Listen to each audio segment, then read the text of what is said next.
the deity of Kronos bestowed upon him. A straightforward challenge. Eliminate a cicada for a merciless young killer like him. This should have been the most effortless task imaginable until the deity proclaimed, "I shall observe your turmoil." Suddenly, everything was engulfed in shadow. In an instant, his sense of taste, his mass, his aspirations, his warmth, his auditory perception, his olfactory sense, and his vision vanished. The sole sensation he retained was his grip on the spear. An ordinary individual would have crumpled, pleading for the ordeal to cease. Brault grasped the spear and commenced swinging it. Essentially without direction, he assaulted and discovered nothing. Swing at nothing, swing at nothing. For what seemed like an eternity, he pursued a noise he could no longer perceive, and when his awareness eventually returned, the cicada lay lifeless in his grasp. He had ended its life 3 eras ago and hadn't even realized. The deity of time gazed at him and remarked that he was the first not to succumb to madness. For that, he merits the prize he has sought for so long. However, prior to that, we must witness this youthful lad who has recently been placed into a fresh realm, and this supportive explorer is clarifying everything to him, informing him about the metropolis, the framework, the purported enchantment. As the lad gazes back, utterly bewildered, attempting to comprehend the situation, the man faces him with a warm grin and suggests that, since the boy lacks sophistication, he should simply accompany him. He even offers him some meat, noticing that the child appears famished. A momentary pause ensues. The boy expresses his gratitude in a slightly awkward manner, and trails the man into a shadowy Epstein-esque corridor. The individual presents him with an entirely ordinary, absolutely not tainted beverage. Our loyal companion begins to gulp it down, or perhaps not, as he abruptly expels the entire concoction into the man's visage and informs him that his goblin paralysis toxin consistently carries an odor, identically unpleasant. It hurts the tongue, yet it scorches the eyes far more intensely. Epstein desires to emulate him, flustered and attempting to comprehend how this lad was aware, inquiring if he hadn't merely shown up, but our protagonist had already struck him in the groin. Notice the blade concealed beneath his cloak. Selected. He wrapped it up and eliminated him. Then he vocalizes it. Guideline number 1. Never place faith in anyone in this wretched existence. Indeed, this is savage. Now he is a regressor, yet in his former life, he was merely a worthless C-rank mercenary struggling to survive on meager scraps. While fervently pursuing one final payout, he tripped into a subterranean chamber and discovered an peculiar relic left by the very deity of time. That relic pulled his spirit back to the moment he was initially conjured into this realm. However, it could prove to be futile since he continues to face the identical issue he encountered previously. He possesses no class. He lacks sophistication, and after a lifetime of hardship, he received a mediocre bone enhancement ability. This is certainly not your typical Sung Jin Woo narrative, where this individual will become invincible in 5 chapters. However, goodness gracious, this pale-skinned emo lad will create fellows quiver. Naturally, the ladies possess exceptionally generous spirits. Thus, I have no further inquiries. Returning to the instance when he felt disheartened, discovering that nothing had altered. For him, this setback seemed futile, as his statistics remained precisely as they were previously. Nonetheless, he still retained all the recollections from the 13 harrowing years he endured in Aria. As he strolls, he reaches the Wellness Bone Adjustment Center and recognizes this is the point at which he must alter circumstances. In Aria, a multitude of summoned individuals existed. Sorcerers who wielded spells, combat specialists who practiced martial disciplines, and the most prevalent of all were the unclassified. They had the potential to acquire any skill, yet they were also the most vulnerable, frequently perishing before mastering sufficient abilities to endure in Aria. His existence had mirrored this as well, enduring 13 years as a C-rank mercenary, enduring one indignity after another. Ultimately, he met his demise destitute and overlooked. An elderly gentleman examines the youth who desires a bone restructuring operation. Recognizing the opportunities he overlooked in the past, Sun Min resolves to change his approach and grow significantly more powerful. His strategy succeeds. He acquires the inferior-ranked martial skeleton and the heavenly cultivation method. Even in the absence of funds or skill, Lee perceives his physical form transforming as he exits the facility. He had merely seized one of the 3 opportunities that could rectify his dismal destiny. The combat skeleton reconfigured his form to facilitate the acquisition of martial arts. He was the inaugural incentivist to undergo the treatment from the acupuncturist who created synthetic skeletons to characterize someone as being without social class and completely lacking any acquired abilities. The departure from his former existence had eluded him as he had previously acquired a particular expertise. However, at this moment he was able to seize it. Given that the physician was nearing death, only a handful of unclassed individuals would ever encounter such an opportunity again. Furthermore, he had also obtained the authentic heavenly cultivation method, a technique for developing internal energy, the foundation of cultivation. Sun Min was aware that a premier technique was concealed within a modest Xenovis archive. The proprietor was unaware of its worth, thus Sun Min purchased it, if for an affordable cost. Within a single day, he seized 2 out of the 3 opportunities he had previously overlooked. The final opportunity would arise from triumphing in the Colosseum, scheduled to commence a year afterwards. His anticipations weren't particularly elevated, as only unranked combatants were permitted to participate. That signified he had a genuine opportunity to enhance sufficiently within that single year. In Xenovis, initially, however, he required funds for accommodations, prompting him to pursue the slaying of creatures. Weary, the merchant scarcely observed the lad standing before him. A number of individuals were examining the armor and equipment showcased. With sparkling eyes, Sun Min expresses his desire to purchase some of it. The seller inquires whether he can genuinely afford it. To acquire the entirety, he would require a minimum of 300,000 planets. He even attempts to request acknowledgement, but it proves unsuccessful, and he's cast aside. Nevertheless, the seller observes his unwavering resolve. Sun Min subsequently proposes his garments as compensation. He asserts that they are premium garments from a sophisticated realm, but the seller simply erupts in laughter. That response begins to irritate several of the men in the vicinity. The seller asserts he will not reduce the cost merely due to the boy's lack of social status. To him, the scamp exhibited no modesty. Nevertheless, despite claiming he had no use for the soiled garments, he consents to sell. On credit, the seller appreciated the child's audacity, battling so fiercely despite being merely a youth. He concluded that the lad was unlikely to perish in the near future and could potentially become a devoted patron. Now prepared, Sun Min gazes at the shadowy woodland. Purchasing armor had proven to be the correct decision, despite the expense it incurred. He appreciated the advantage and felt fortunate that this fresh existence was unfolding in a different manner. As he strides, he remains fully vigilant. Upon entering the hunting terrain, he recalls how 13 years prior he arrived as a defenseless youth, devoid of armor and expertise. At that time, he had been utterly pitiable. The system enumerates various advantages, such as swift stride, a robust frame, and obliteration palm. Before long, the sun begins to set. Suddenly, something swiftly shifts in close proximity. A goblin attempts to conceal itself within the woods, yet Lee Summon is already employing the spirit-pursuing sword technique against it. Utilizing a singular thrust, his lance propels through the goblin's visage in a pristine single-shot, single elimination. The creature is utterly incapable of defense. Subsequently, Summon attempts to relax, yet searing agony radiates throughout his entire form. Gazing at his hand, he recognizes the issue. The one-shot, one-kill technique employs the left hand for stability while hurling the spear, and his untutored hand suffered a burn. Yet, with a grin, he resolves to strengthen his hands through practice. Although this setback may appear futile, it represents a new beginning. In a shadowy location, crimson vapor ascends. An enigmatic youth reclines on the earth and harnesses his abilities. Enchantment envelopes his figure as he perceives an unusual presence in the vicinity. Summon returns to the modest lodging where he had resided since his arrival in the vicinity. Upon his arrival, he is welcomed with a grin. Jack, a cunning middle-aged innkeeper, stands ready for his arrival. Summon presents the day's accommodation payment using a newly acquired dimensional pouch. Jack finds it peculiar for a boy without social status to possess something so exceptional, but Summon simply claims he secured a great bargain. He has become accustomed to peculiar occurrences by this point. The elderly innkeeper refrains from questioning him and, instead, examines the goblin fangs and substances. Jack permits him to remain for an additional 2 days, accepting the materials as compensation. Nonetheless, he is astonished by Summon's tenacity and recognizes genuine promise in him, particularly for a lad who arrived at Xenovis without refinement and lacking abilities. Following a fortnight, he remained alive, foraging daily and consistently returning with sufficient provisions to cover his lodging expenses. Jack asserts that the majority of uncouth individuals would be incapable of achieving that. He even suggests that Summon could evolve into an individual akin to Zenon. Finished with the conversation, the young man pivots and ascends the stairs, mentioning that he requires repose after an exhausting day. Upon entering his chamber, he reflects on Jack's remarks. He wasn't talented. He was merely obstinate, desperate, and still breathing. Upon accessing his status window, he reviews the skills he has acquired. Despite initiating anew, he retained the wisdom from his former existence. He understood he could apply methods from recollection, yet the skills he had perfected previously were unremarkable. Regardless of how extensively he instructed them, they would never permit him to outshine the powerful. Merely the heavenly cultivation method provided him with genuine optimism. It wasn't extraordinary by itself, but when combined with superior combat skills, it could propel him significantly further. Thus, he resolves to concentrate on enhancing that method initially. The following morning, just as he is preparing to depart, Lula, the proprietor's daughter, halts him. Concerned, she inquires why he continues to jeopardize his safety in the woods on a daily basis. Lula suggests that he could easily secure a stable position in the vicinity. However, Summon has already decided his course of action. Being from a different realm, he must forage to generate income. Lula still perceives him as foolish and urges him to seek a conventional occupation. Concerned, Lula proposed employment at the inn, as her father held him in high regard, yet culinary tasks and housekeeping simply were not suited for him. She remained perplexed as to why he would jeopardize his life rather than opt for a secure position. Lee Summon remained silent, contemplating this. Fresh beginnings. He glanced away and remarked that he would return by supper. In his former existence, he endured by relinquishing possessions, and he understood he could repeat that once more. Yet he declined to exist in the same manner this time. He vowed he would ultimately obtain what he was entitled to. To achieve that, he was prepared for anything. He desired an improved existence compared to his past. As he set out to pursue game once more, the afternoon chime of Xionovi's resonated. That sound indicated the arrival of a new summoning. From afar, he sensed the recognizable vitality coalescing. It was a young one roughly the same age he had been when he was called forth. Much like previously, the youngster appeared powerless, a simple target for fraudsters. Certain individuals were already peddling the identical vial they utilized on him. He momentarily contemplated assisting the youngster, but opted to refrain from getting entangled. As he pivoted, he collided with an individual next to him. The individual was enormous. Prior to his ability to respond, he was pulled into an arrangement and faced allegations of fracturing a bandit's clavicle. The colossal, enraged individual struck him in the visage and knocked him down before he had a chance to react. The commotion prompted nearby individuals to glance over. In an attempt to manage the throng, the assailant bellowed that the lad had fractured his bone and ought to endure the same affliction. Despite their bewilderment, the villagers simply disregarded it and moved along. Determined to seek retribution, Hongdim resolved to fracture the boy's collarbone. Enraged, Lee Songdim recognized that they were all collaborating, and the brute before him was a mediocre combatant who couldn't distinguish a rib from a collarbone. Martial practitioners are classified by their proficiency, and the third tier signifies merely basic competence. Lee's youthful companions had not yet attained that standard. He required assistance to achieve victory, yet he understood that no one in Cianavis would intervene. Upon discovering that the boy was to be sold into slavery, he intervened and cautioned him against consuming the toxic substance. The boy appeared perplexed but ceased lifting the bottle. Lee's youthful companions wished the lad possessed some combat skills and hailed from Murim. Suddenly, the beverage cascaded onto the earth. Chong Nim positioned himself before the adversary and ridiculed that he would appeal to aristocrats with perverse preferences. He knelt to deliver a strike, yet Lee's youthful followers were unwilling to permit it to conclude there. He employed a rapid movement to approach his foe. Subsequently, he executed an exoskeleton steel fracture, catching the ruffian by surprise. With a single strike, he struck the assailant's rib. His companions observed from afar. The obliteration palm and his additional maneuvers proved effective. However, the individual was remarkably resilient. The pair halted briefly to regain their breath. Despite his experience, Lee's youthful fighters still fell short against more formidable martial artists. Chong Nim felt no fear whatsoever. He anticipated that the smaller boy would tire out before long. In the meantime, one of the accomplices cautioned that the commotion would attract the attention of the guards. Resolute, Lee's young soldiers charged forward once more. The young one observed the altercation intently from a distance. Recognizing that their fists were insufficient, Lee's young warriors seized his spear without a moment's pause. Suddenly, the child emerged beside him and requested that he reiterate what he had mentioned previously. Lee's youthful companions were oblivious to the reason. Instructing him to hold on for a moment, he attempted to intercept the forthcoming strike. However, the youth halted the colossal hand with a mere touch. Subsequently, he propelled Chong Nim away with his might. "I can't fathom that my critters were so impolite to you." The outlaw collapsed onto the heap of wounded figures. That palm strike infused with internal energy surpassed both first and second tiers by a significant margin. Lee's companions discerned that the youth beside him was an apex martial artist. Despite sharing the same age, Chong Min was left astonished after the confrontation. The boy could potentially be Wu Jiho Young, the diminutive celestial demon. The demon sect is comprised of unconventional practitioners who venerate power above all else. Its most formidable member ascends to the status of the celestial demon, while his offspring is referred to as the young master. This indicated that the boy was indeed the diminutive celestial demon demon, Wu Jiho Young. Although he was the same age as Chong Min, the disparity between them was immense. In that instant, Chong Min realized he was in the presence of someone renowned in the region. Although Chong Min was already aware, Wu Jiho Young still presented himself. Subsequently, the pair conversed in a chamber, and Li's Chong Min revealed his own name. The youth disclosed something highly significant. The region was an entirely distinct realm. There was no infernal sect present. Wu Jiho Young chuckled, evidently finding amusement in the scenario. However, a hint of worry lingered in his gaze. Recalling the earlier events in the square, he inquired about the warning Li Chongmin had directed at him. Perplexed by its significance, Chongmin explained that he was cautioning him against consuming goblin paralysis toxin. However, the diminutive astral imp was displeased with being referred to so informally. Thus, Li Chongmin inclined his head and expressed remorse, admitting he was unaware that he was addressing the young heir. Internally, he found it hard to fathom that he was genuflecting to a mere 13-year-old. Wu Jiho Young beamed, utterly satisfied. He then gestured towards Chongmin and remarked that he had observed him practicing martial arts previously, but referred to those methods as worthless. He remarked that Chongmin's combat technique was absurd and inquired about the source of such disarray. Li Chongmin was perplexed by Wu Jiho Young's intentions with this conversation. Rather than ridiculing him further, the youth proposed to instruct him in martial arts. Li Chongmin remained motionless in quietude. Confident in his abilities, the diminutive ethereal imp asserted that Chongmin would progress swiftly under his guidance. However, there was a single stipulation for Li. Chongmin, stunned, he steadied himself. Wu Jiho Young wished for him to be his companion. Icy perspiration trickled down Chongmin's spine. He was utterly disoriented. From a young age, the successor of the demonic sect had yearned for companionship. His father never grasped it. However, Wu Jiho Young had discovered in a book that companions assist you in surmounting any challenge. His father stated that was intended for commonplace individuals, not for the celestial fiend. Wu Jiho asserted that his offspring would govern all demonic beings. Devoid of companionship, Wu Jiho Young was raised amidst relentless training and harsh discipline. His father was stern and unyielding, and regarded any desire for human interaction as a flaw. During a particular training drill, a 10-year-old Wu Jiho Young took the lives of 50 individuals. As the offspring of Wu Jiho, such an accomplishment was far from astonishing. Nevertheless, he displayed minimal sentiment. Yet, his desire for companionship was fulfilled when he encountered Li Chongmin, an individual who had journeyed back from the future. As the successor of the faction, immense anticipations were imposed upon him from the moment of his arrival. Consequently, his education commenced at a young age. Due to that difficult upbringing, he never had the opportunity to cultivate friendships. Even in such unusual conditions, the two formed a companionship agreement. Wu Jiho Young could not conceal his delight at acquiring a new companion, Li Chongmin. Thus, the predictor, almost 28 years of age, formed a friendship with a 13-year-old. Ancient Wu Jiho Young commenced instructing Chongmin in the esoteric practices of the Purple Dawn, a malevolent sect method recognized for its amethyst-hued inner force. Chongmin was perplexed. He had anticipated that he would be acquiring demon sorcery firsthand. Now that they had formed a friendship, the diminutive celestial demon encouraged him to converse informally. When Li Chongmin altered his demeanor, the boy appeared completely content. The authentic dark sorcery could solely be mastered by the sect chief in the atmosphere. Therefore, Chongmin would explore alternative methods instead. Strolling through the woods, Li Chongmin became aware that a significant amount of time had elapsed. Wu Jiho Young had instructed him in the arcane practices of the Purple Dawn for an entire month. He was now capable of defeating multiple creatures simultaneously, yet he still craved additional power. His status had ascended to a position between third and second class, significantly improved compared to his previous existence. Despite this advancement, Wu Jiho Young's incisive critique continually highlighted his shortcomings and compelled him to strive even more diligently. Within the woodland, Li Chongmin contemplated collecting his bounty. Suddenly, a colossal being erupted from the foliage. A lethal beast sprang toward him. Had he not evaded swiftly, he would have perished. Upon examining more closely, he realized it was an orc. He glanced to his right, then to his left, and recognized he was by himself. He would need to eliminate the orc on his own. He plunged his spear into the beast's torso. Shortly thereafter, he pierced a gap in its form, jumped inside, and concluded the struggle. He believed that eliminating it had been straightforward, yet he recollected Wu Jiho Young's irritating analogies. Nevertheless, he examined the orc's peculiar visage, as creatures of that sort typically did not inhabit that area. A voice commended him, stating he was robust for his age. A gentleman then approached him cautiously. It was Moon Hiri Young, a renowned fighter who was once referred to as the annihilating blade of the Central Region. region. Li Chongmin was uncertain about the man's intentions. Indicating the lifeless creature, Moon Hiri Young remarked that he had been pursuing an orc that had been creating disturbances in the vicinity. Return. Within the urban landscape, a diminutive primate, Du Song Ri Young, pondered whether the lad before them was perhaps too youthful. However, Moon Hiri Young mentioned that he had observed the boy battling alone and deemed his abilities intriguing. Wang Pei, known as the Black Rain Dagger, embraced Moon's verdict and presented himself. A young woman named Rainier subsequently presented herself and mentioned that she hailed from Vela's Sorcery Academy. Inquisitive, she inquired whether the young man was aware of the type of occupation that awaited them. A band of orcs had established a settlement in the vicinity, plundering neighboring villages and slaying adventurers. Consequently, the guild proposed a reward of 20 million to eradicate the orc settlement. Should they triumph, the funds would be divided into 5 portions. The young lad swiftly realized his share would amount to approximately 7 million. Despite the substantial prize, San Min continued to question those in his vicinity. Moon Hiri Young anticipated the boy's response. Following a brief hesitation, he concurred. Please, the warrior remarked, the undertaking would be considerably simpler with his presence. San Min valued the warm reception, yet he continued to feel unsettled. He inquired about the 2 individuals seated there and discovered they were merely burdensome carriers, unremarkable nonentities. Upon learning that the new combatant hailed from Merim, they inclined their heads in respect.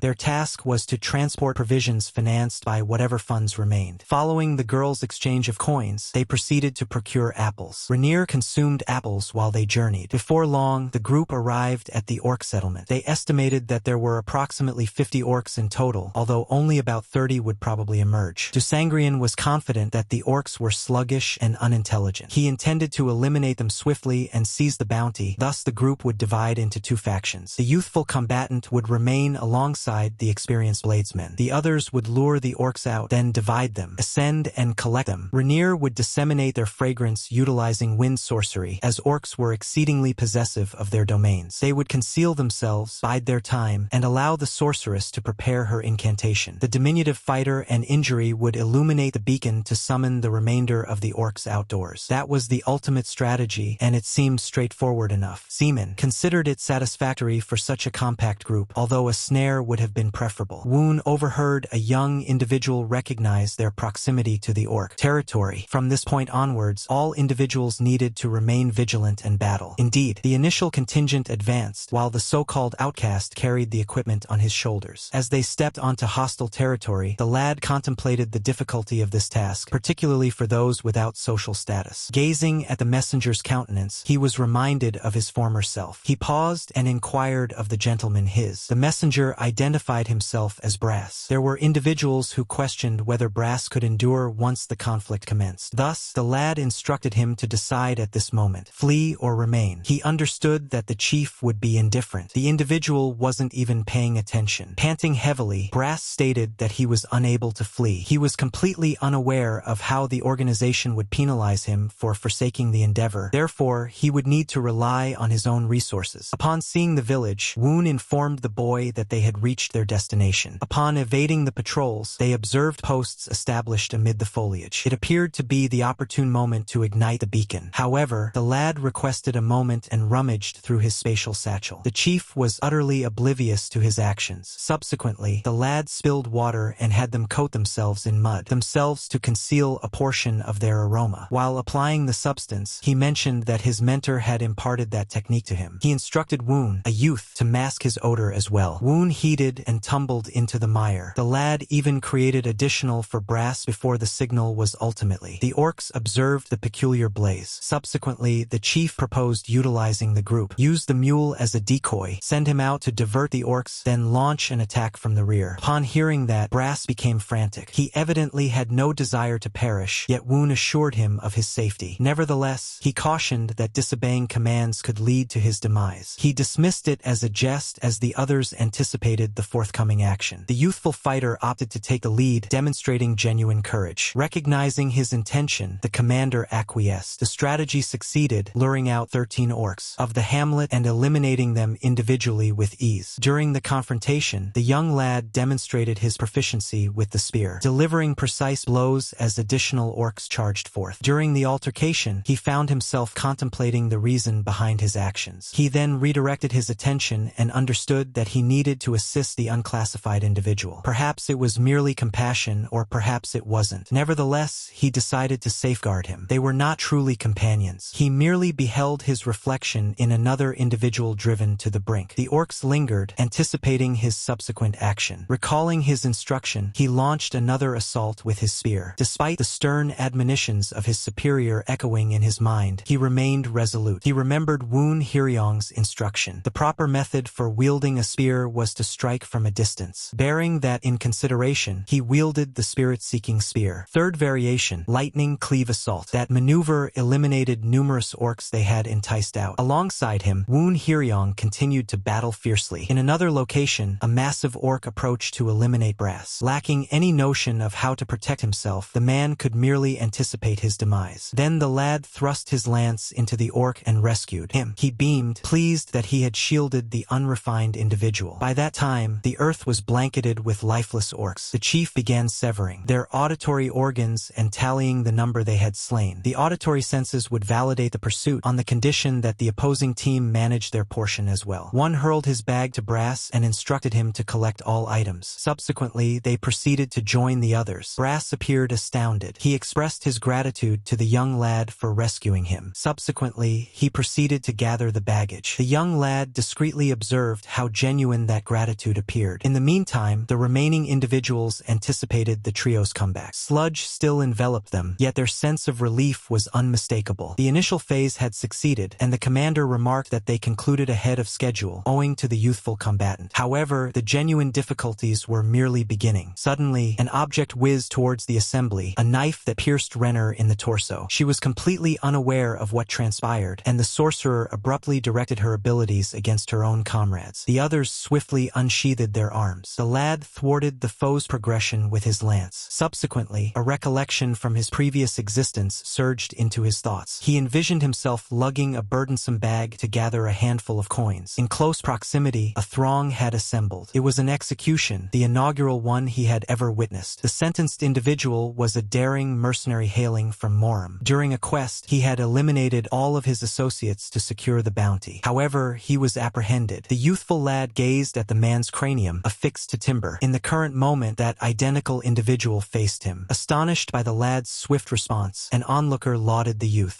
Yet the lad was already aware of the reality. He had witnessed this man's demise in a previous existence. Even after 13 years, he still recollected it vividly. The commander acknowledged that the youth was remarkable for his age after observing him combat the orcs. A Tier 2 martial artist, he confronted the youthful fighter and asserted that the lad remained feebler. Although aware that the confrontation would be challenging, an individual chose not to retreat. Despite being at a lesser skill level, the young boy exhibited superior movement and demonstrated an astute understanding of the bout. He anticipated the assaults, employing the extension of his spear with keen accuracy. Interpreting the dynamics of combat, he descended, a success, and demonstrated that his previous expertise and Hoyron's instruction rendered him a genuine menace. Observing it from a short distance, one youthful listener was taken aback. Nonetheless, he recognized that the lad couldn't sustain this indefinitely. However, the boy had a cunning plan prepared. He had blended venom into the mire. It didn't require direct injection to be effective. That toxin was sufficient to disrupt the man's vigor and stability. At that moment, one Hoyran was retreating and needed to alter strategies. He abruptly hurled himself to the side, and Lee Summon recognized immediately that it was perilous. With trembling hands, the adversary seized the courier as a captive. He proclaimed he could eliminate the individual with a single blow. The youth became tense, uncertain about how to resolve the impasse. One Hoyran was convinced that Brass had turned into his vulnerability. Location. The lad paused for an instant but did not retreat. Nevertheless, employing Brass in this manner was an unwise decision. He had merely assisted Brass because the individual evoked memories of his former existence, and now his fury was evident. Concurrently, one sensed the venom permeating. The young man suppressed his feelings, exhaustion, and uncertainty, compelling himself to remain composed. He understood that he couldn't triumph recklessly in this condition and needed to conserve his energy. If he failed, he would forfeit the battle. If he delayed excessively, Brass would perish. Then, Brass undertook the unforeseen. He struck the legs, attempting to weaken his knees. The young lad witnessed the bravery of an unrefined individual accomplishing the unattainable. Brass adhered to Woon's form and exerted his mass against him. However, the adversary pierced him with a blade. As Brass shouted, the individual appeared satisfied. An instant later, the youthful fighter arrived. The adversary emissary became frantic and attempted to plead for mercy, but was swiftly eliminated. In another location, the ape had triumphed over the sorcerer Wang Pei following a fierce battle. The peril had passed, yet the cost was steep. Grass lay lifeless, and Li Songmin loomed over the corpses with his lance piercing the foe. Subsequent to the demise of Wen Hai Ryung and Wang Pei, their remains were transported to the mercenary guild in order to secure the bounty of 35 million. Wu Jihyun was pleased that the fighter returned unscathed. She inquired why he was delayed. Fatigued, the central character collapsed onto his mattress, yearning for a brief respite. Yet Brass's demise continued to burden him. Had he possessed just a fraction more vigor, he could have potentially rescued him. Upon returning to his chamber, he continued to reflect on his actions and felt tainted by them. Wu Jihyun abruptly inquired if he had taken a life. She claimed she could detect the scent of human blood on him. Li Songmin clarified that a mediocre martial artist attempted to assassinate him, prompting him to defend himself. Even at that moment, the diminutive imp sensed he was still concealing something. What troubled her the most was straightforward. What secrets was he concealing from her? Upon hearing that, the young lad remained upright. He confessed that he was unaware of what he was concealing, yet he sensed her uncertainty. He inquired whether she thought it odd that someone of his caliber triumphed over a mediocre martial artist. However, Wu Ji circumvented the question. Observing him, she realized he was far from an average individual. As Wu Jihyun roamed the metropolis, she had been endeavoring to comprehend this realm more profoundly. She had witnessed numerous elements present and discovered how the stateless existed. The majority of them lived in despair and scarcely had sufficient food. For humans, exterminating insects is effortless, yet taking the life of even a minor creature requires determination. Throughout the rigorous training, Hoi Jin maintained a vigilant observation of the boy. On the inaugural day following his summons, Xiong Min promptly ventured into the woods to pursue creatures. For him, existence relied on it, yet perhaps the other classless individuals were unable to achieve the same. Alternatively, they might have recognized the necessity but were unwilling to jeopardize their lives or take the life of another being. Her companion was bewildered by how a 14-year-old classless boy managed to accomplish all of that in a single day. After conceding that he had adjusted swiftly, she raised her second point: uncertainty. Wu Jihyun expressed that he possessed no aptitude. If she instructed him in 10 concepts, he would only grasp 3 or 4. Nonetheless, after merely 2 months, his spear proficiency had already surpassed that of an ordinary novice. He avoided novice errors, and his mastery of internal methods was exceedingly refined for someone so inexperienced. That was the reason she considered it so unusual that an inept individual could master martial arts at such a rapid pace. Hoi Yan's intuition, honed over years of experience, indicated that there was more beneath his serene exterior. Xiong Min was at a loss for words, prompting Hoi Yan to ultimately express her disdain for deception. The chamber grew silent. Li Xiong Min remarked that each individual harbors confidential matters they wish to safeguard. Attempting to compel, exposing them wasn't an action a companion ought to take. The young one was uncertain how to respond to that. She merely mentioned that she possessed a secret as well, similar to others. She proposed exchanging secrets, but he showed no interest. Nevertheless, she attempted to allure him with a premier fighter. Creativity. However, lacking skill and possessing minimal internal vitality, he realized he couldn't harness it. The youngster, now perplexed, was at a loss for other means to persuade him. Ultimately, she presented him with 20% of her inner vitality. That utterly astonished the main character. Deep within, the youngster was merely inquisitive about his hidden truth. As his sole companion, she yearned to uncover every detail about him. Gazing into his eyes, she expressed that this was the essence of friendship for her. Perched on the mattress, Xiong Min requested a vow from Hoi Yan. If he revealed the reality to her, she would be unable to take his life. However, Wu Ji stated that she could never take the life of her companion. Allowing her tresses to cascade, she disclosed that she was, in fact, a female. The main character was utterly astonished. She clarified that her father concealed it from the group, necessitating her to live as a male to pursue her journey. The disclosure was so monumental that Xiong Min fell silent. Despite her arrival in this realm, she maintained her facade, having lived in that manner for an extensive period. That was the truth she had concealed from everyone. Now, she was placing her trust in him regarding it. After some contemplation, Xiong Min expressed that they would require individual quarters. At that moment, with the atmosphere still weighty, he sensed the necessity to be forthright as well. Summoning his bravery, he inhaled deeply and declared that he was a retriever. Wu Ji's gaze expanded in astonishment, yet she was oblivious to the significance of his words. He clarified that he had perished, traveled back in time, and retained the recollections of his former existence. That rendered his peculiar talents more comprehensible, albeit it still appeared implausible. In a realm problems such as this, however, everything seemed achievable. Intrigued, the young woman inquired why she would desire to take a life. Him for that, although he appeared to be a 14-year-old lad, his intellect was that of a 27-year-old individual. He still felt remorseful for deceiving others regarding his age, identity, and history. However, to Hoi Lan, all of that was inconsequential. She was the one who initiated contact with him, encouraged him to study martial arts, and decided to be his companion. He hadn't deceived her. He merely embraced what she presented. Therefore, she possessed no justification for terminating his life or severing their camaraderie. During that 2-month period, she had grown to regard him as a genuine companion, and one secret would remain unchanged. For her, that epitomized camaraderie. Her expression softened with sentiment as she expressed her gratitude for his trust. Their connection had transformed into something tangible, founded on confidence and esteem. She playfully mocked Xiong Min for a moment. Despite having experienced another existence, his present proficiency remained quite inadequate. She possessed numerous inquiries, but those could be postponed. At that moment, she was prepared to transfer a portion of her inner vitality to him. The main character was astonished that she genuinely intended. Intrinsic energy was the force that martial artists accumulated within their physiques. It was what enabled them to achieve extraordinary accomplishments. There were no easy paths. Only diligent development could forge that strength, which was the reason individuals devoted their entire lives to honing it. When Hoi Yen commenced the transfer, she observed that his blood vessels were not pure. They were laden with contaminants. Even thus, she commenced with the conviction that he could assimilate at least a portion of the vitality. He merely needed to employ the Violet Dawn techniques to maintain approximately 20%. She placed her hand on his back and initiated the transfer as he persevered. He could sense the vitality coursing through his physique. Despite feeling fatigued following the relocation, Hoi Yen beamed and inquired about the experience. The energy, warmth, and tension surging through his channels caused his entire physique to tremble. That 20% represented a greater internal vigor than he had accumulated in his previous existence. He succeeded in retaining half of it, and it transformed his physique. The remainder would flow through his energy channels, and with additional training in the arts of the Violet Dawn, that strength would genuinely belong to him. Subsequently, Hoi Yen fell onto the mattress to recuperate. Next to her, the lad pondered the reasons behind her extensive efforts for him. When he inquired, "Would you?" Hoi Yen merely grinned and stated it was due to the fact that he was her companion. Every action she took for such individuals was her own decision, not an obligation. While she reclined, she sensed contentment with that. Hoi Yen also opted to instruct him in an additional martial discipline, the ultimate spear technique of the 9 heavens employed by the spear monarch. Despite being aware of men's constraints, she desired to offer all she could to assist him in his learning, and as ever, she proclaimed that she was undertaking it for her personal fulfillment. Ultimately, he was her inaugural companion in over a decade, and she wished for him not to perish senselessly as he had in his previous existence. The main character was touched by her compassion. Subsequently, she cupped his face and urged him never to lower his gaze. To his companions, caressing his battered visage, she found it hard to fathom that he had truly been struck. Subsequently, she drew him nearer. Beaming, she expressed her desire to listen to something more captivating. As they revealed additional details about their history, their connection deepened further. She was curious to learn what she had been like in his previous existence. However, the lads mentioned that he was only aware of hearsay regarding her dominion with immense authority at the zenith of Uria. Upon being called, she departed the metropolis in under for over a month, then disappeared for an extended period of 3 years. Contemplating it, she inferred that she had likely journeyed extensively throughout that period. She had consistently yearned for liberation, yet within the sect, any autonomy she possessed was still regulated by the chief. That was the reason she felt such joy at being called to this realm and for having forged a companionship. Finally, she disclosed that she intended to depart in a month. Aspiring for liberation, she yearned to explore the globe on her own. Once she imparted the ultimate skill to him, she would embark on an adventure reminiscent of her past. At that moment, she was eager to learn about his intentions. She inquired about how her companion wished to navigate this existence. Upon hearing that, he too was at a loss for words, as he reflected on his former existence and all the suffering. Within it, he was aware of only one fact: he did not wish to relive it. He simply desired an improved existence this time around. To the young woman, that response was overly ambiguous. She was resolute in uncovering what Lee Summon's true intention was. Lying back on the bed, he confessed he remained uncertain. She mentioned she would be anticipating the moment he ultimately comprehended it. She was eager to learn every minuscule aspect of his previous existence. Mortified, the main character confessed he lacked substantial information to share. Upon reflection, Summon came to the realization that he had never possessed anyone he could genuinely label as a friend in any existence. Hoi En was his inaugural companion. The evening unfolded as they conversed, and soon a month whisked away. Prior to departing, the young woman wished to assess the extent of Summon's knowledge. It was their final practice before parting ways, and he needed to demonstrate everything to her. Now he needed to demonstrate his abilities with all that he had acquired. Hoi En merely grinned, confident that he still found it challenging to surpass her effortlessly. Summon lifted his spear, gaze brimming with determination. Subsequently,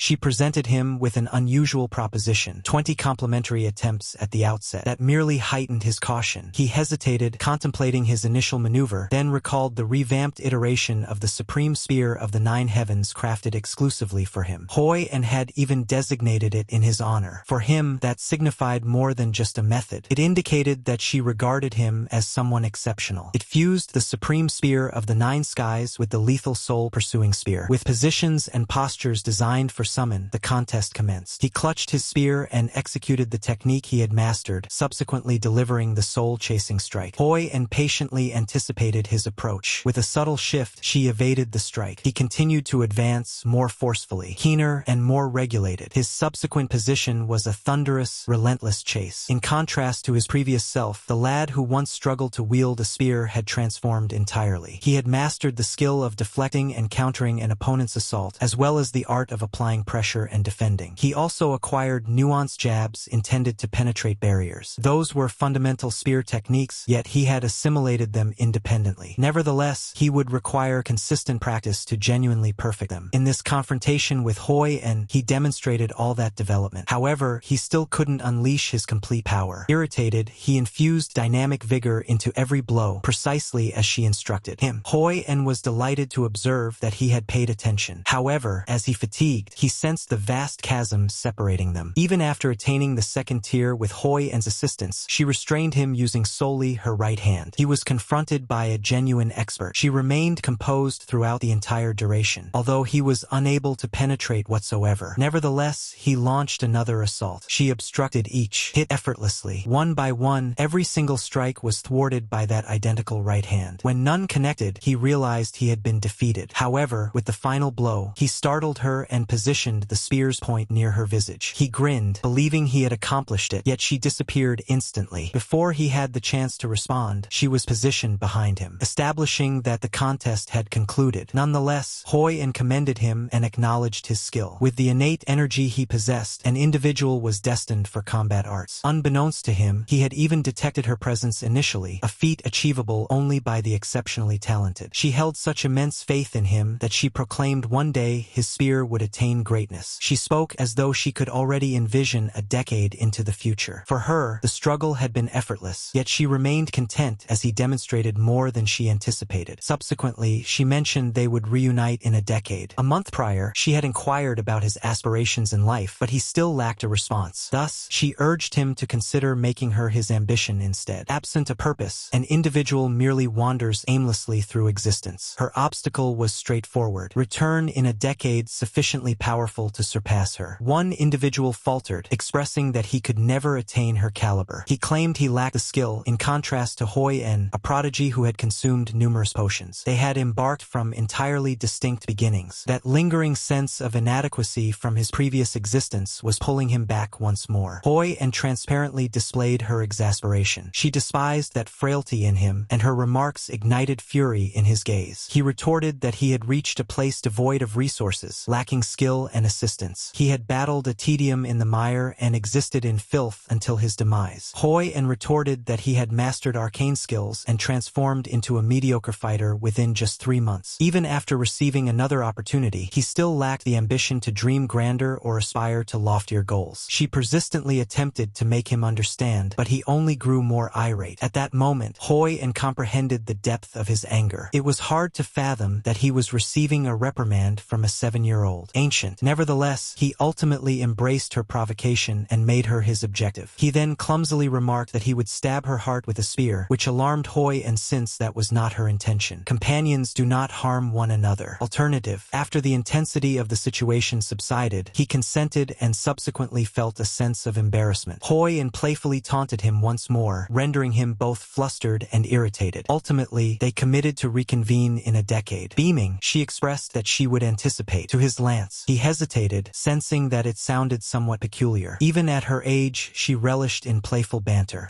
There was a significant age difference, yet she merely made light of it. Toward it, she advanced nearer and continued to exert pressure. She then proclaimed that in a decade, she would be entirely mature, leaving him with nothing to grumble about. Conjure and establish 3 objectives. Endure, seize every opportunity provided by his recollections, and as Hoi and prepared to depart with her possessions, he bid her farewell. He assured them they would reunite in a decade, and he eagerly anticipated that moment. His final objective, the most crucial one, was to survive until that moment. He vowed to Hoi and he would endure, for now he had both a purpose and a person to live for. Subsequently, the 2 companions parted ways. In Xenovis, Lee Sun Min acquired 3 significant objects: the combat skeleton, the authentic heavenly cultivation method, and the competition of the unranked. Only individuals devoid of sophistication could participate in that competition. 10 months after Hoi and departed, Xenovis organized it once more. By that time, Lee Sun Min had attained first-grade martial prowess, making victory effortless. His reward was a concealed potion that enhanced inner vitality. He consumed it immediately, although in comparison to what Hoi and had provided him, it seemed significantly less remarkable. With that, Lee Sun Min sensed that he had extracted all he could from Xenovis. At this moment, it was time to depart. As he was exiting, he encountered Hans, the street merchant. Hans praised him and inquired about his desired purchase, but it swiftly evolved into a parting. As Sun Min was departing, Hans comprehended and grinned, feeling a sense of pride mixed with a hint of sorrow. He had been acquainted with Sun Min from the very beginning and was confident that the unprivileged youth would thrive beyond the metropolis and endure for an extended period. Prior to Sun Min's departure, Hans presented him with an item. It was a previously owned bag with 1.5 times the capacity of his previous one. Sun Min was bewildered as to why Hans would relinquish such a precious item. Hans merely stated that presents ought to be embraced, and the bag held little value for resale regardless. It was a farewell present, and when Sun Min rose to prominence, he would be able to reimburse him 100-fold. Finished. He merely desired Sun Min to recall that an ordinary street merchant had assisted him in the beginning. Appreciative, Sun Min expressed his gratitude.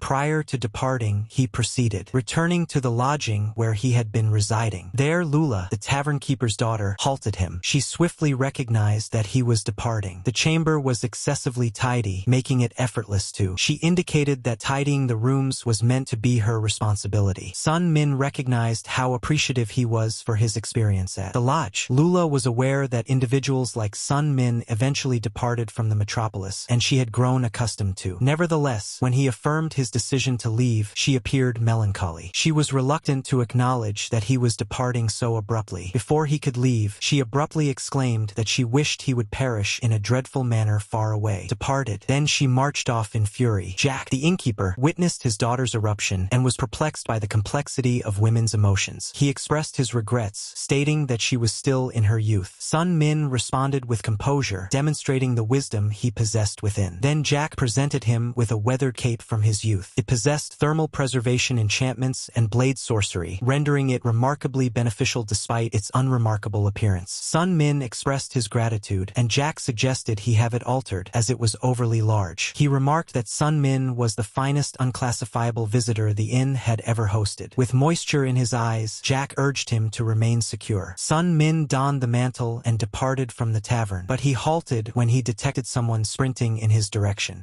Just as he was departing, Lula called out his name and hurried toward him. As he pivoted, she was positioned there in the rear. She had sprinted with such intensity that she was gasping for air. After pausing for a brief interval to regain composure, she bent her head and retracted her previous statement. Perspiration trickled down her face as she expressed her desire for him to enjoy a lengthy existence instead. Sun Min was taken aback that she had traveled so far merely to express that, from the depths of her soul, Lula hoped for his longevity, and if he ever grew weary, to return to this town. He expressed his gratitude to her and beamed, moved by her generosity. Then she confessed that at some point she had begun to perceive him in a new light. She couldn't quite grasp the emotion, yet believed she had begun to develop fondness for him. Following her revelation, they remained quiet until Sun Min remarked that he was already aware. Lula was frightened that he could perish, so he cautioned her against doing so. Concern. Subsequently, they bid farewell. However, when it became genuine, Lula erupted in tears. In his previous existence, Sun Min required 3 years to complete its enivis. This time, it took merely 1. At that time, he departed with no fond recollections. Now, he was departing with those he wished to cherish. perish. He glanced back and pondered whether he would ever come back to the vicinity. With that notion in mind, he departed with a singular vow to endure. Lee Sun-min arrived at Mount Mercy at a remarkably young age. His subsequent move involved selecting a restriction, and if he intended to persevere, he needed to withstand it. He recalled Hoi and inquiring about their next rendezvous, as she had little familiarity with the geography of this realm. Considering a central location, he opted for Behanger. There remained 9 years until that commitment, but at this moment he faced a fresh inquiry. Where ought he to venture first? He had no urgency to hurry to Behanger. He even contemplated returning to a life as a mercenary. However, that would entail revisiting his previous existence. This time, he yearned for a different journey. He required time for personal development, which led him to consider Mount Mercy, realm of the deity of challenges and hardships in region. Individuals claimed that preparation in that location could potentially become exponentially more efficient, and Mount Mercy was in proximity. Thus, he arrived at his decision. Upon discovering the mountain, he commenced his training under the restrictions imposed by a cleric. He obtained a pair. The initial constraint was the ban on weight. His physique, garments, and even the items within his bag all turned burdensome. Even bread felt as though it was made of lead. The subsequent issue was even graver. As soon as he sank his teeth into the loaf, he became nauseated. The flavor of the food was so dreadful that he immediately vomited. That marked his second restriction. It warped his perception of flavor. He didn't entirely lose his sense of taste. Rather, everything he consumed was repugnant. Not solely the taste, but the consistency as well. It was as dreadful as sinking your teeth into a squirming insect. He was rattled when he understood he might not be able to consume or beverage. For an instant, he contemplated giving up. Perhaps he didn't require this test. Should he proceed directly to Bahadur and serve as a hired fighter, he would probably attain rank B swiftly. That by itself would surpass his former existence. Nevertheless, he continued to ponder over Wujihoyan. Reflecting on her, he compelled himself to consume the loaf. He had crammed his mouth with the most unpleasant flavors conceivable, yet he persisted. Even while berating Mercy for such a harsh restriction, he opted to withstand it. Close by, the deity murmured that he was a disrespectful mortal. Suddenly, he sensed a surge of vitality coursing through his physique. He spun about, perceived no one, and pondered if he had merely conjured it in his mind. A week elapsed. The climate continued to worsen, yet he persistently attempted to pursue game and noticed a stag. He seized his ring, concealed himself, and anticipated the precise instant prior to leaping, approaching it. However, as he neared, the stag appeared so innocuous that he couldn't bring himself to slay it. He became immobilized, allowing the deer to flee. Lee Sun-min's experience in the mountains became increasingly challenging, and he was uncertain how much longer he could endure. Fatigued, he placed his weapon aside and reflected on his existence. Lacking adequate nourishment, he endured on merely bread and water. On that peak, he was compelled to procure his own sustenance, attire, and refuge while contending with the restrictions. The climate fluctuated wildly, and the creatures were both swift and powerful as well. The burden rendered hunting challenging, and even if he triumphed, the dietary restrictions rendered consumption almost unattainable. He intended to practice there for a minimum of 2 years, but he was already approaching his capacity after just 1 week. As he contemplated this, he noticed an unfamiliar figure approaching. Subsequently, a female individual manifested. He was unfamiliar with her and pondered her identity. A regulation existed on the mountain that prevented practitioners from inflicting harm upon one another, so perhaps he was protected. Nonetheless, the woman was bound by a restriction that silenced her. She was limited to employing gestures alone. Sun-min swiftly realized that she bore the silence restriction. Subsequently, the identical stag from earlier materialized before him, lifeless, with a rod, the woman inscribed on the earth in Iria's native tongue. She had been observing him for several days and recognized that he would perish imminently at this pace, prompting her to offer assistance. He was appreciative, yet remained wary, inquiring about her expectations in exchange. She desired nothing. She was merely assisting. That peculiar woman ultimately assisted him entirely. She referred to herself merely as a compassionate individual, and whenever he found himself in difficulty, she reappeared once more. One day, he inquired about her name and was astonished by the response. She was Baksogo, a mythical character from his former existence, recognized as Baksogo the Lightning. She was renowned for her swift movements, yet encountering a future icon wasn't what astonished him the most. He was aware that 8 years down the line, she would become slain by Wujihoyan, the diminutive heavenly fiend. On Mount Mercy, devotees encountered harsh new restrictions biannually, and they were forbidden from inflicting harm upon one another. Sun-min pondered how Baksogo might have perished, speculating whether it transpired in a certain dungeon. Next to him, the woman observed him intently. He startled slightly quietly when she abruptly shifted. Once more, she traced her fingers over a rock, keeping an eye on him and fretting that he might be hungry once more. Despite her exceptional combat prowess, her restriction prevented her from utilizing sound communication as well. As he examined her more intently, he perceived that something else was amiss. Following a year and a half on the mountain, her latest constraint rendered her incapable of sensing her left arm. Similar to him, she too endured severe restrictions. Baksogo felt sympathy for him, particularly since he could no longer relish meals. Intrigued, he inquired about the various restrictions imposed by the others. Thus, she opted to acquaint him with the other individuals who had been training there for more than 6 months. Before he had a chance to contemplate, Baksogo disappeared like a flash. Astonished, he pondered how anyone could possibly rival her swiftness. Even in the absence of the weight restriction, he was unable to move at such a rapid pace. Recognizing his substantial physique, he understood the need to enhance his mobility abilities. Intrigued, he attempted to request Baksogo for instruction. Him then uncomfortably remarked that he was merely jesting. Instead, she seized him with one arm and hoisted him. As he was sluggish, she opted to transport him on her back. In a state of distress, he requested that she pause for a moment so he could comprehend what was occurring. But she disregarded him and fled. Upon reaching the others, a horrendous odor assaulted them.